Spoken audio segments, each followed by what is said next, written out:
श्री गणेशाय नमः। श्री जानकी वल्लभो विजयते। श्री रामचरितमानस द्वितीय सोपान अयोध्या कांड। जिनकी गोद में हिमाचल सुधा पार्वती जी, मस्तक पर गंगा जी, ललाट पर द्वितीया का चंद्रमा, कंठ में हलाहल विष और वक्ष स्थल पर सर्पराज शेष जी सुशोभित है। वे भस्म से विभूषित देवताओं में श्रेष्ठ सर्वेश्वर, संहार करता या भक्तों के पापनाशक, सर्व व्यापक कल्याण रूप चंद्रमा के समान शुभ्र वर्ण श्री शंकर जी सदा मेरी रक्षा करे। रघुकुल को आनंद देने वाले श्री रामचंद्र जी के मुखारविंद की जो शोभा राज्याभिषेक से राज्याभिषेक की बात सुनकर न तो प्रसन्नता को प्राप्त हुई और न वनवास के दुख से मलिन ही हुई, वह मुख कमल की छवि मेरे लिए सदा शुभ सुंदर मंगलों की देने वाली हो। नीले कमल के समान श्याम और कोमल जिनके अंग है, श्री सीता जी जिनके वाम अंग में विराजमान है और जिनके हाथों में क्रमशः मोग बाण और सुंदर धनुष है, उन रघुवंश के स्वामी श्री रामचंद्र जी को मैं नमस्कार करता हूँ। श्री गुरु जी के चरण कमलों की रज से अपने मन रूपी दर्पण को साफ करके मैं श्री रघुनाथ जी के उस निर्मल यश का वर्णन करता हूँ जो चारों फलों को धर्म अर्थ काम मोक्ष को देने वाले है। जब से श्री रामचंद्र जी विवाह करके घर आए तब से अयोध्या में नित्य नए मंगल हो रहे हैं और आनंद के बदावे बज रहे हैं। 14 लोक रूपी बड़े भारी पर्वतों पर पुण्य रूपी मेघ सुख रूपी जल बरसा रहे हैं। रिद्धि सिद्धि और संपत्ति रूपी सुहावनी नदियां उमड़ उमड़ कर अयोध्या रूपी समुद्र में आ मिली। नगर के स्त्री पुरुष अच्छी जाति के मणियों के समूह है जो सब प्रकार से पवित्र, अमूल्य और सुंदर है। नगर का ऐश्वर्य कुछ कहा नहीं जाता, ऐसा जान पड़ता है मानो ब्रह्मा जी की कारीगरी बस इतनी ही है। सब नगर निवासी श्री रामचंद्र जी के मुख चंद्र को देखकर सब प्रकार से सुखी हैं। सब माताएं और सखी सहेलियां अपने मनोरथ रूपी बेल को फली हुई देखकर आनंदित है। श्री रामचंद्र जी के रूप, गुणशील और स्वभावों को देखकर सुनकर राजा दशरथ जी बहुत ही आनंदित होते हैं। सबके हृदय में ऐसी अभिलाषा है और सब महादेव जी को मानकर प्रार्थना करके कहते हैं कि राजा अपने जीते जी श्री रामचंद्र जी को युवराज पद दे दें। एक समय रघुकुल के राजा दशरथ जी अपने सारे समाज सहित राजसभा में विराजमान थे। महाराज समस्त पुण्यों की मूर्ति है, उन्हें श्री रामचंद्र जी का सुंदर यश सुनकर अंतत आनंद हो रहा है। सब राजा उनकी कृपा चाहते हैं और लोकपालगण उनके रुख को रखते हुए अनुकूल होकर प्रीति करते हैं। पृथ्वी, आकाश, पाताल तीनों भुवनों में और भूत भविष्य वर्तमान तीनों कालों में दशरथ जी के समान बड़भागी और कोई नहीं है। मंगलों के मूल श्री रामचंद्र जी जिनके पुत्र हैं, उनके लिए जो कुछ कहा जाए सब थोड़ा है। राजा ने स्वाभाविक ही हाथ में दर्पण ले लिया और उसमें अपना मुख देखकर मुकुट को सीधा किया। देखा कि कानों के पास बाल सफेद हो गए हैं, मानो बुढ़ापा ऐसा उपदेश कर रहा है कि हे राजन, श्री रामचंद्र जी को युवराज पद देकर अपने जीवन और जन्म का लाभ क्यों नहीं लेते। हृदय में यह विचार लाकर युवराज पद देने का निश्चय कर राजा दशरथ जी ने शुभ दिन और सुंदर समय पाकर प्रेम से पुलकित शरीर हो आनंद मगन मन से उसे गुरु वशिष्ठ जी को जा सुनाया। राजा ने कहा, हे मुनिराज, कृपया यह निवेदन सुनिए। श्री रामचंद्र अब सब प्रकार से सब योग्य हो गए हैं। सेवक, मंत्री, सब नगर निवासी और जो हमारे शत्रु मित्र या उदासीन हैं, सभी को श्री रामचंद्र जी वैसे ही प्यारे हैं जैसे वे मुझको हैं। उनके रूप में आपका आशीर्वाद ही मानो शरीर धारण करके शोभित हो रहा है। हे स्वामी, सारे ब्राह्मण परिवार सहित आपके ही समान उन पर स्नेह करते हैं। जो लोग गुरु के चरणों की रज को मस्तक पर धारण करते हैं, वे मानो समस्त ऐश्वर्य को अपने वश में कर लेते हैं। इसका अनुभव मेरे समान दूसरे किसी ने नहीं किया। आपकी पवित्र चरण रज की पूजा करके मैंने सब कुछ पा लिया।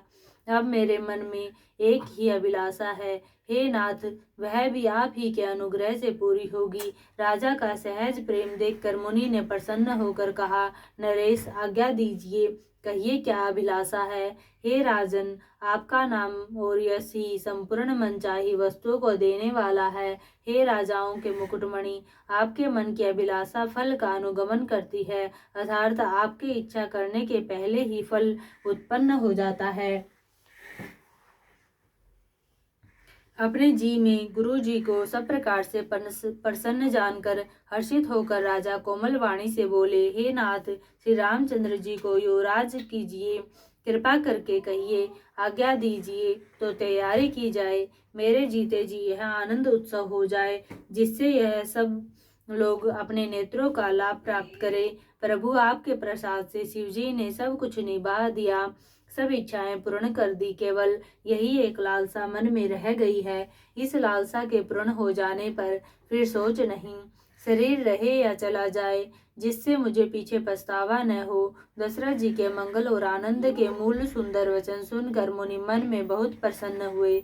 वशिष्ठ जी ने कहा, हे राजन, सुनिए, जिनसे विमुख होकर लोग पछताते हैं और जिनके भजन बिना जी की जलन नहीं जाती, वही स्वामी सर्वलोक महेश्वर श्री राम जी आपके पुत्र हुए हैं, जो पवित्र प्रेम के अनुगामी हैं। श्री राम जी पवित्र प्रेम के पीछे पीछे चलने वाले हैं, इसी से तो प्रेम वश आपके पुत्र हुए हैं।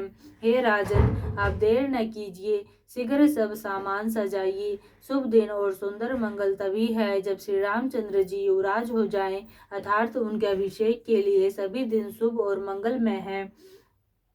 राजा आनंदित होकर महल में आए और उन्होंने सेवकों तथा मंत्री सुमंत्र को बुलवाया और उन लोगों ने जय जीव कहकर सिर नवाए। तब राजा ने सुंदर मंगलमय वचन श्री राम जी को युवराज पद देने का प्रस्ताव सुनाए और कहा, यदि पंचों को आप सबको यह मत अच्छा लगे तो हृदय में हर्षित होकर आप लोग श्री रामचंद्र का राज तिलक कीजिए।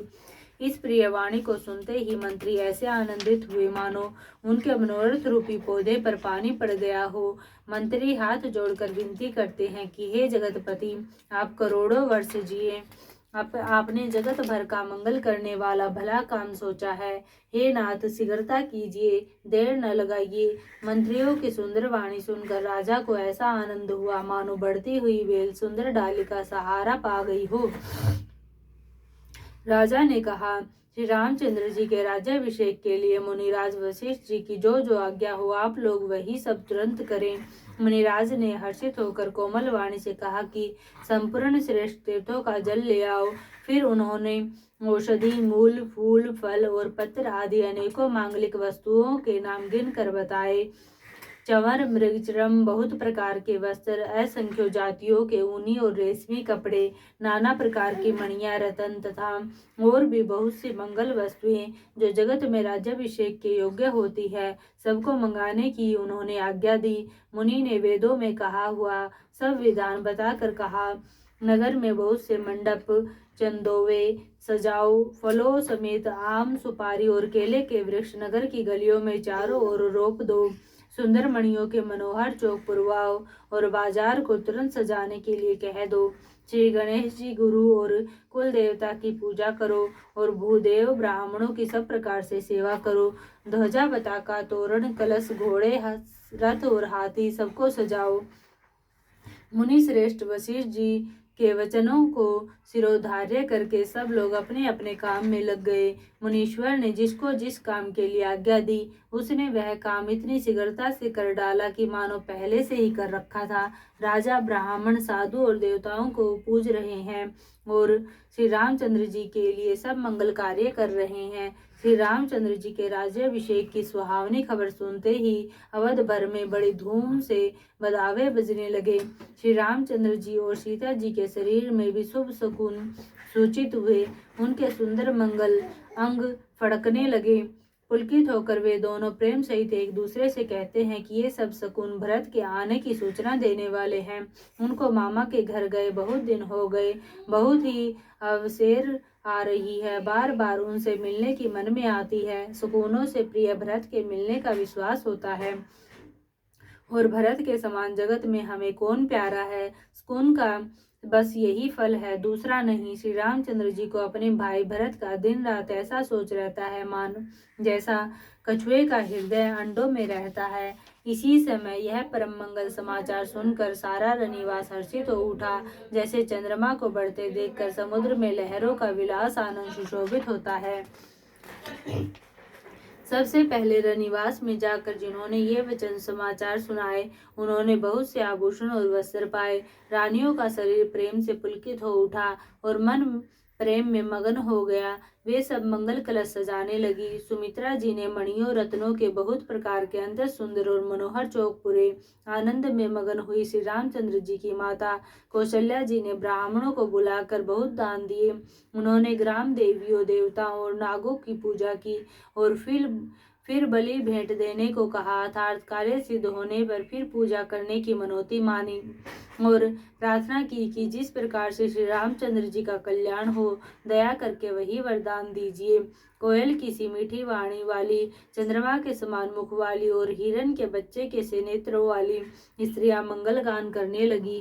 श्री रामचंद्र जी का राज्याभिषेक सुनकर सभी स्त्री पुरुष हृदय में हर्षित हो उठे और विधाता को अपने अनुकूल समझकर सब सुंदर मंगल साज सजाने लगे। तब राजा ने वशिष्ठ को बुलाया और शिक्षा समयोचित उपदेश देने के लिए श्री रामचंद्र जी के महल में भेजा। गुरु का आगमन सुनते ही श्री रघुनाथ जी ने दरवाजे पर आकर उनके चरणों में मस्तक नवाया, आदर पूर्वक अर्घ देकर उन्हें घर में लाए और षोडशोपचार से पूजा करके उनका सम्मान किया। फिर सीता जी सहित उनके चरण स्पर्श किए और कमल के समान दोनों हाथों को जोड़कर श्री राम जी बोले, यद्यपि सेवक के घर स्वामी का पधारना मंगलों का मूल और अमंगलों का नाश करने वाला होता है, तथापि हे नाथ, उचित तो यही था कि प्रेम पूर्वक दास को ही कार्य के लिए बुला भेजते, ऐसी ही नीति है। परंतु प्रभु, आपने प्रभुता छोड़कर स्वयं यहाँ पधार कर जो स्नेह किया, इससे आज यह घर पवित्र हो गया। हे गोसाई, अब जो आज्ञा हो वह मैं वही करूं। स्वामी की सेवा में ही सेवक का लाभ है। श्री रामचंद्र जी के प्रेम में सने हुए वचनों को सुनकर मुनि वशिष्ठ जी ने श्री रघुनाथ जी की प्रशंसा करते हुए कहा कि हे राम, भला आप ऐसा क्यों न कहें। आप सूर्यवंश के भूषण जो हैं। श्री रामचंद्र जी के गुण, शील और स्वभाव का बखान कर मुनिराज प्रेम से पुलकित होकर बोले, हे रामचंद्र जी, राजा दशरथ जी ने राज्याभिषेक की तैयारी की है। वे आपको युवराज पद देना चाहते हैं। इसलिए हे राम जी, आज आप उपवास, हवन आदि विधि पूर्वक सब संयम कीजिए, जिससे विधाता कुशल पूर्वक इस काम को निभा दे, सफल कर दें। गुरु जी शिक्षा देकर राजा दशरथ जी के पास चले गए। श्री रामचंद्र जी के हृदय में यह सुनकर इस बात का खेद हुआ कि हम सब भाई एक ही साथ जन्मे, खाना सोना, लड़कपन के खेलकूद, कंछेदन, यज्ञोपवीत और विवाह आदि उत्सव सब साथ साथ ही हुए, पर इस निर्मल वंश में यही एक अनुचित बात हो रही है कि और सब भाइयों को छोड़कर राज्याभिषेक एक बड़े का ही, मेरा ही होता है। तुलसीदास जी कहते हैं कि प्रभु श्री रामचंद्र जी का यह सुंदर प्रेम पूर्ण पछतावा भक्तों के मन की कुटिलता को हरण करे। उसी समय प्रेम और आनंद में मगन लक्ष्मण जी आए। रघुकुल रूपी कुमुद के खिलाने वाले चंद्रमा श्री रामचंद्र जी ने प्रिय वचन कहकर उनका सम्मान किया। बहुत प्रकार के बाजे बज रहे हैं। नगर के अतिशय आनंद का वर्णन नहीं हो सकता। सब लोग भरत जी का आगमन मना रहे हैं और कह रहे हैं कि वे भी शीघ्र आवे और राज्याभिषेक का उत्सव देखकर अपने नेत्रों का फल प्राप्त करें। बाजार, रास्ते, घर, गलियों, चबूतरों पर जहां तहां पुरुष और स्त्री आपस में यही कहते हैं कि कल वह शुभ लगन मुहूर्त कितने समय है जब विधाता हमारी अभिलाषा पूरी करेंगे, जब सीता जी सही श्री रामचंद्र जी सुवर्ण के सिंहासन पर विराजेंगे और हमारा मन जीता होगा, मनोकामना पूरी होगी। इधर तो सब यह कह रहे हैं कि कल कब होगा, उधर कुचक्री देवता विघ्न मना रहे हैं। उन्हें देवताओं को अवध के बदावे नहीं सुहाते, जैसे चोर को चांदनी रात नहीं भाती। सरस्वती जी को बुलाकर देवता विनय कर रहे हैं और बार बार उनके पैरों को पकड़कर उन पर गिरते हैं। वे कहते हैं, हे माता, हमारी बड़ी विपत्ति को देखकर आज वही कीजिए जिससे श्री रामचंद्र जी राज्य त्याग कर वन को चले जाएं और देवताओं का सब कार्य सिद्ध हो। देवताओं की विनती सुनकर सरस्वती जी खड़ी खड़ी पछता रही है कि हाय, मैं कमल वन के लिए हेमंत ऋतु रात हुई। उन्हें इस प्रकार पछताते देखकर देवता फिर विनय करके कहने लगे, हे माता, इसमें आपको जरा भी दोष न लगेगा। श्री रघुनाथ जी विषाद और हर्ष से रहित हैं। आप तो श्री राम जी के सब प्रभाव को जानती ही है। जीव अपने कर्मवश ही सुख दुख का भागी होता है। अतएव देवताओं के हित के लिए ही आप अयोध्या जाइए। बार बार चरण पकड़कर देवताओं ने सरस्वती जी को संकोच में डाल दिया। तब वह यह विचार कर चली कि देवताओं की बुद्धि ओछी है, इनका निवास तो ऊंचा है, पर इनकी करनी नीची है। ये दूसरे का ऐश्वर्य नहीं देख सकते, परंतु आगे के काम का विचार करके श्री राम जी के वन जाने से राक्षसों का वध होगा, जिससे सारा जगत सुखी हो जाएगा। चतुर कवि श्री राम जी के वनवास के चरित्रों का वर्णन करने के लिए मेरी चाह कामना करेंगे। ऐसा विचार कर सरस्वती हृदय में हर्षित होकर दशरथ जी की पुरी अयोध्या में आई, मानो दूसरा दुख देने वाली कोई ग्रह दशा आई हो। मंथरा नाम की केकई की एक मंद बुद्धि दासी थी। उसे अपयश की पिटारी बनाकर सरस्वती उसकी बुद्धि को फेर कर चली गई। मंथरा ने देखा कि नगर सजाया हुआ है, सुंदर मंगल में बधावे बज रहे हैं। उसने लोगों से पूछा कि कौन कैसा उत्सव है। उनसे श्री रामचंद्र जी के राज तिलक की बात सुनते ही उसका हृदय जल उठा। वह दुर्बुद्धि नीच जाति वाली दासी विचार करने लगी कि किस प्रकार से यह काम रात ही रात में बिगड़ जाए। जैसे कोई कुटिल भीलनी शहद का छत्ता लगा देखकर घात लगाती है कि इसको किस तरह से उखाड़ लूं।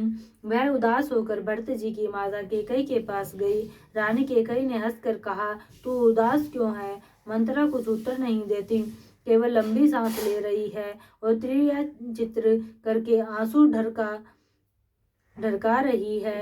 रानी हंसकर कहने लगी कि तेरे बड़े गाल हैं, तू बहुत बढ़ बढ़ कर बोलने वाली है। मेरा मन कहता है कि लक्ष्मण ने तुझे कुछ सीख दी है, दंड दिया है, तब भी वह महापापिनी दासी कुछ भी नहीं बोलती। ऐसी लंबी सांस छोड़ रही है मानो काली नागिन फुफकार कर छोड़ रही हो। तब रानी ने डर कर कहा, अरे कहती क्यों नहीं? श्री रामचंद्र, राजा लक्ष्मण, भरत और शत्रुघ्न कुशल से तो हैं।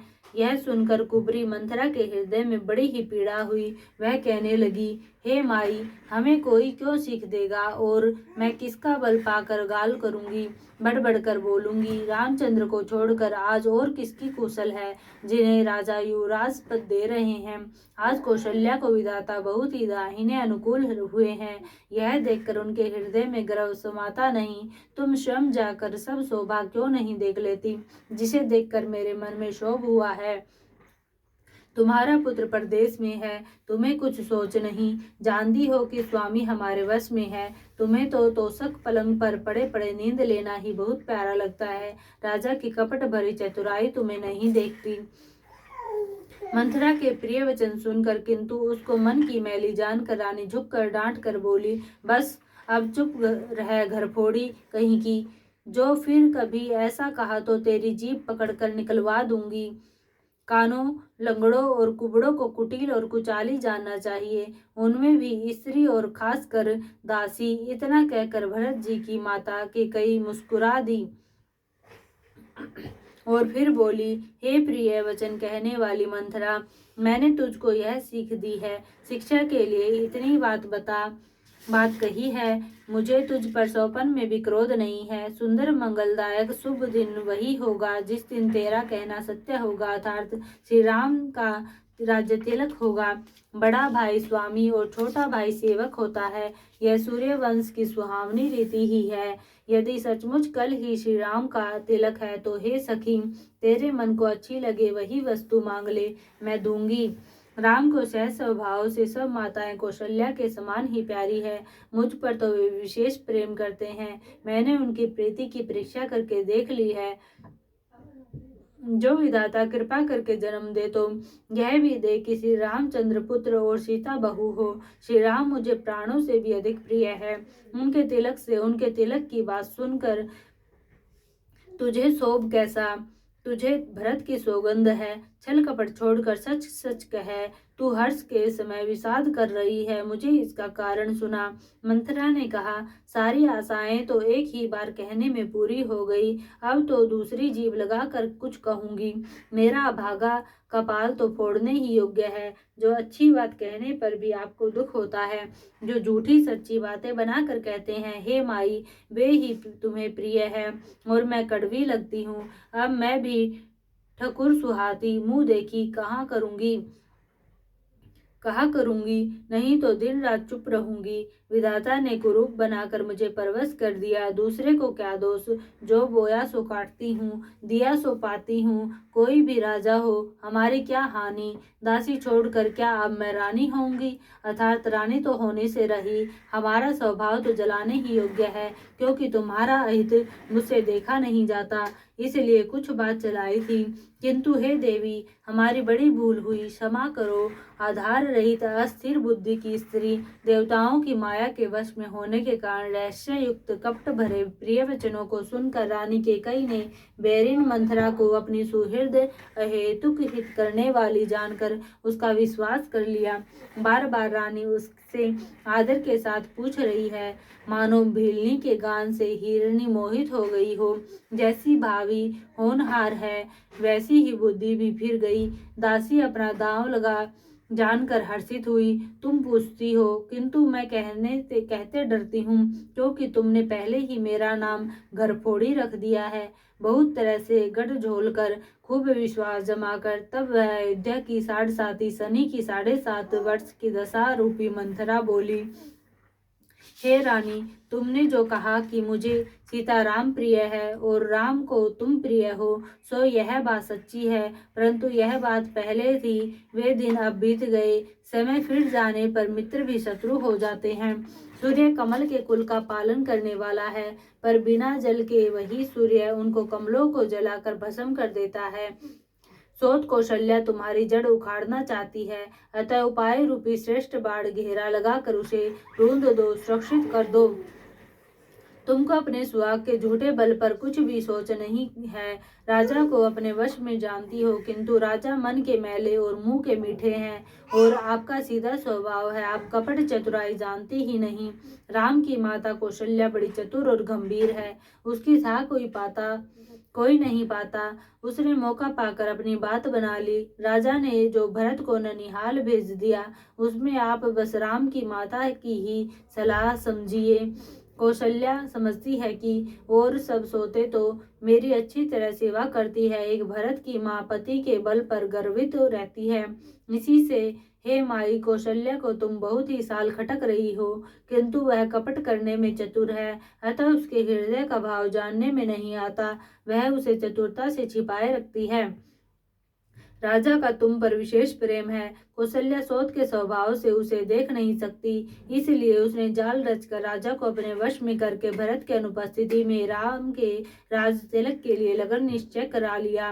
राम को तिलक हो, यह कुल रघुकुल के उचित ही है, और यह बात सभी को सुहाती है, और मुझे तो बहुत ही अच्छी लगती है, परंतु मुझे तो आगे की बात विचार कर डर लगता है। देव उलट कर इसका फल उसी कौशल्या को दे। इस तरह करोड़ों कुटिलपन की बातें गढ़ झोल कर मंथरा ने केकई को उल्टा सीधा समझा दिया, और सैकड़ों सोतों की कहानियां इस प्रकार बना बना कर कही, जिस प्रकार विरोध बढ़े। होनहार वश केकई के मन में विश्वास हो गया। रानी फिर सौगंध दिलाकर पूछने लगी। मंथरा बोली, क्या पूछती हो? अरे तुमने अब भी नहीं समझा? अपने भले बुरे को अथवा मित्र शत्रु को तो पशु भी पहचान लेते हैं। पूरा पखवाड़ा बीत गया, सामान सस्ते, और तुमने खबर पाई है आज मुझसे। मैं तुम्हारे राज्य में खाती पहनती हूँ, इसलिए सच कहने में मुझे कोई दोष नहीं है। यदि मैं कुछ बनाकर झूठ कहती होंगी तो विधाता मुझे दंड देगा। यदि कल राम को राज तिलक हो गया तो समझ रखना कि तुम्हारे लिए विधाता ने विपत्ति का बीज बो दिया। मैं यह बात लकीर खींचकर बलपूर्वक कहती हूँ, हे भामिनी, तुम तो अब दूध की मक्खी हो गई। जैसे दूध में पड़ी हुई मक्खी को लोग निकाल कर फेंक देते हैं, वैसे ही तुम्हें भी लोग घर से निकाल कर बाहर करेंगे। जो पुत्र सहित कौशल्या की चाकरी बजाओगी तो घर में रह सकोगी, अन्यथा घर में रहने का दूसरा उपाय नहीं।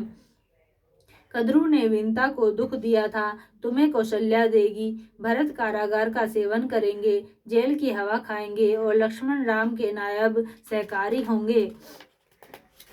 केकई मंथरा की कड़वी वाणी सुनते ही डर कर सूख गई, कुछ बोल न सकती। शरीर में पसीना हो आया और वह केले की तरह कांपने लगी।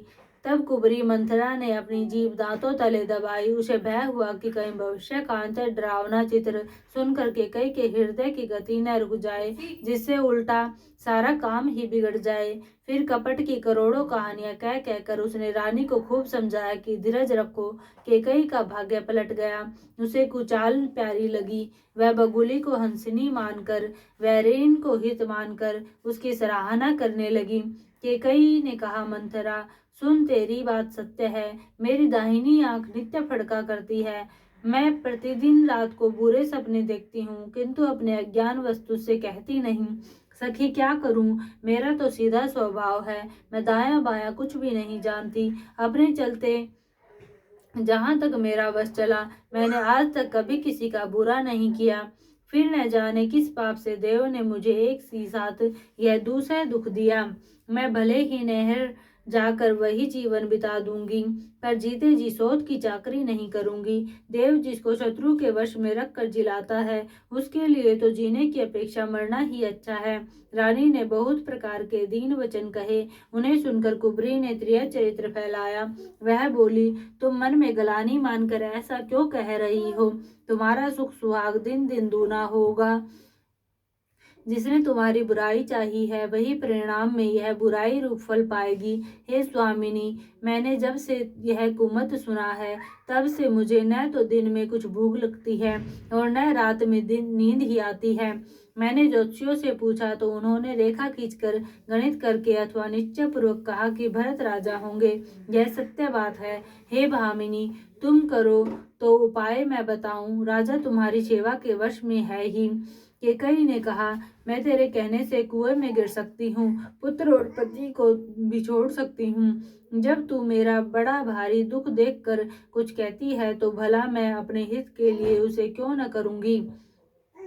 कुबरी ने केकई को सब तरह से कबूल करवाकर, अर्थात बलि पशु बनाकर, कपट रूप छुरी को अपने कठोर हृदय रूपी पत्थर पर टेया, उसकी धार को तेज किया।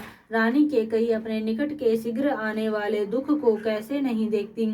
जैसे बलि का पशु हरी हरी घास चरता है, पर यह नहीं जानता कि मौत सिर पर नाच रही है।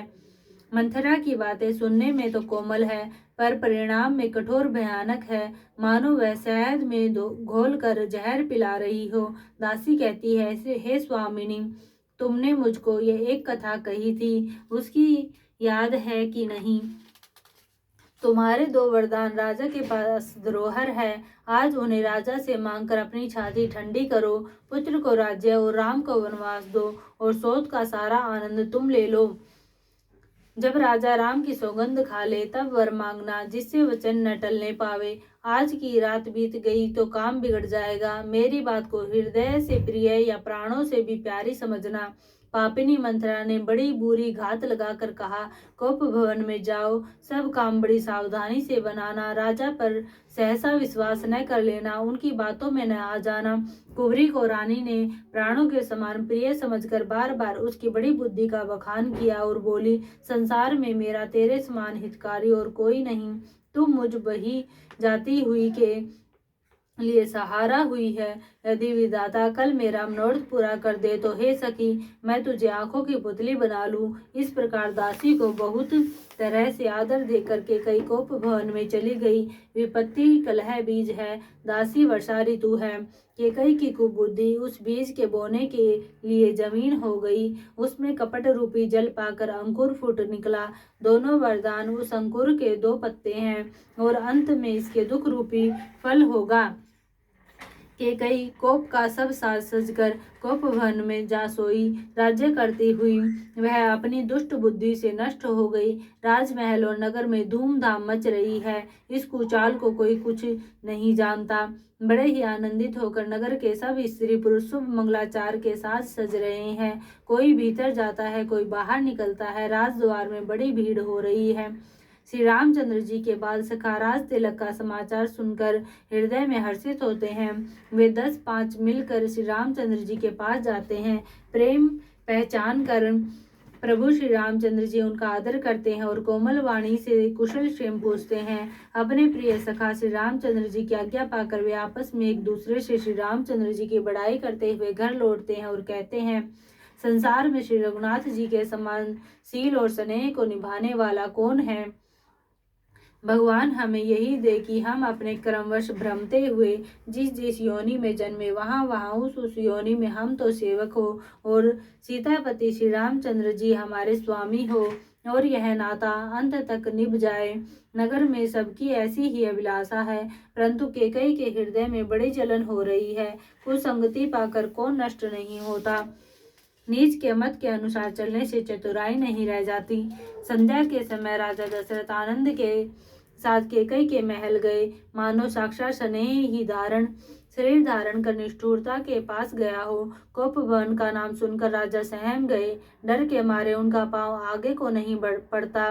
स्वयं देवराज इंद्र जिनकी भुजाओं के बल पर राक्षसों से निर्भय होकर बसता है और संपूर्ण राजा लोग जिनका रुख देखते रहते हैं, वही राजा दशरथ स्त्री का क्रोध सुनकर सूख गए। कामदेव का प्रताप और महिमा तो देखिए, जो त्रिशूल वज्र और तलवार आदि की चोट अपने अंगों पर सहने वाले हैं, वे रतिनाथ कामदेव के पुष्प बाण से मारे गए। राजा डरते डरते अपनी प्यारी केकई के पास गए। उसकी दशा देखकर उन्हें बड़ा ही दुख हुआ।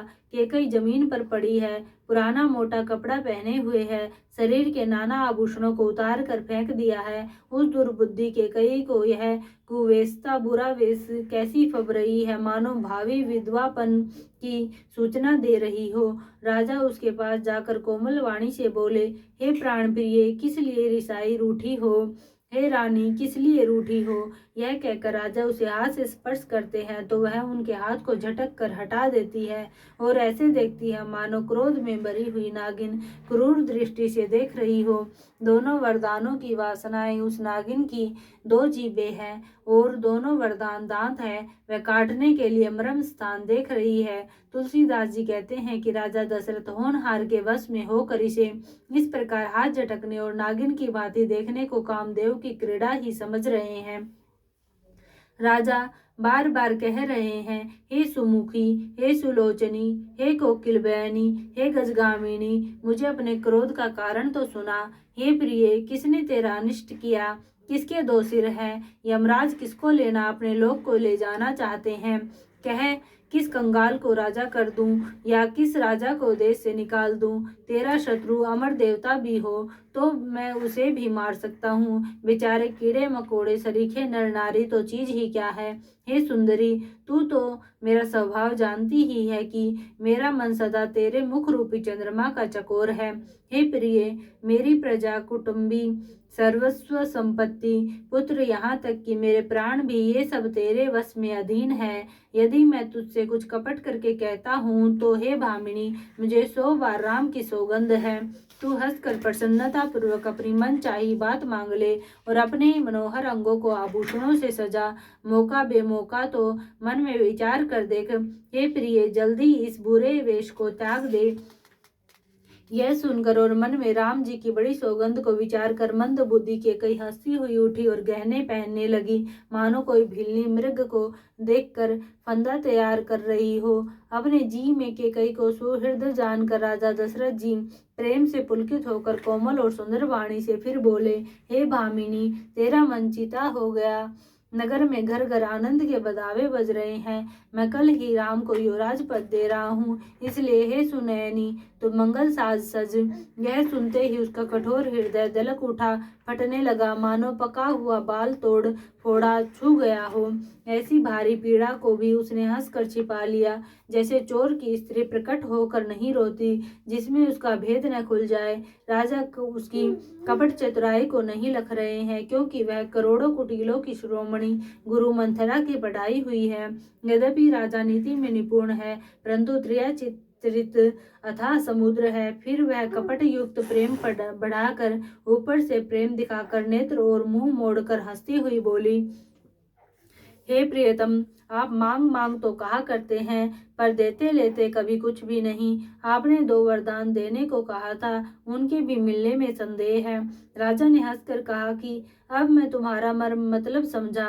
मान करना तुम्हें परम प्रिय है। तुमने उन वरों को थाती धरोहर रखकर फिर कभी मांगा ही नहीं, और मेरा भूलने का स्वभाव होने से मुझे भी वह प्रसंग याद नहीं रहा। मुझे झूठ मूठ दोष मत दो, चाहे 2 के बदले 4 मांग लो। रघुकुल में सदा यह रीति चली आई है कि प्राण भले ही चले जाए पर वचन नहीं जाता। असत्य के समान पापों का समूह भी नहीं है। क्या करोड़ों गुंचियां मिलकर भी कहीं पहाड़ के समान को हो सकती है। सत्य ही समस्त उत्तम सुकृतों पुण्यों की जड़ है। यह बात वेद पुराणों में प्रसिद्ध है। मनु जी ने भी यही कहा है। उस पर मेरे द्वारा श्री राम जी की शपथ करने में आ गई, मुंह से निकल पड़ी, श्री रघुनाथ जी मेरे सुकृत पुण्य और स्नेह की सीमा है। इस प्रकार बात पक्की करा के दुर्बुद्धि के कई हंसकर बोली, और मानो उसने कुमत बुरे विचार रूपी दुष्ट पक्षी बाज को छोड़ने के लिए उसकी कुलही आंखों पर की टोपी खोल दी। राजा का मनोरथ सुंदर वन है, सुख सुंदर पक्षियों का समुदाय है, उस पर भीलनी की तरह के कई अपना वचन रूपी भयंकर बात छोड़ना चाहती है। भूप मनोरथ सुभग बनु, सुख सुभि सुभिहंग समाजु, रामा सुख सुभि हंग समाजो। भिलिनी जीमी झाड़ न चाहती, बचनो भयंकरो बाजू। सियावर राम जय जय राम, मेरे प्रभु राम जय जय राम। करो कल्याण जय जय राम, मेरा प्रणाम जय जय राम। मास पारायण 13वां विश्राम। सियावर राम जय जय राम, मेरे प्रभु राम जय जय राम। करो कल्याण जय जय राम, मेरा प्रणाम जय जय राम। आरती श्री रामायण जी की, आरती श्री रामायण जी की। कीरति कलित ललित शिय पी की, गावत ब्रह्मादिक मुनि नारद। बाल्मीक विज्ञान विशारद, सुख सनकादिक से सरुसारद। बरनी पवन सुत कीर्तिनी की, आरती श्री रामायण जी की। गावत वेद पुराण अष्टदश छौ, शास्त्र सब ग्रंथन को रस। मुनि जनधन संतन को सर्व, सार अंश सम्मत सब ही की। आरती श्री रामायण जी की। गावत संतत शंभु भवानी, अरुघट संभव मुनि विज्ञानी। व्यास आदि कवि वर्ज बखानी, काग भुसुंडी गरुड़ के ही की। आरती श्री रामायण जी की। कलिमल हरणि विषय रस फीकी, सुभग सिंगार मोक्ति जुबती की। दलन रोग भव मुरी अमी की, तात मात सब विधि तुलसी की। आरती श्री रामायण जी की। कीरति कलित ललित सिय पी की, आरती श्री रामायण जी की। कीरति कलित ललित सिय पी की, आरती श्री रामायण जी की। कीरति कलित ललित सिय पी की। सियावर राम जय जय राम, मेरे प्रभु राम जय जय राम। करो कल्याण जय जय राम, मेरा प्रणाम जय जय राम।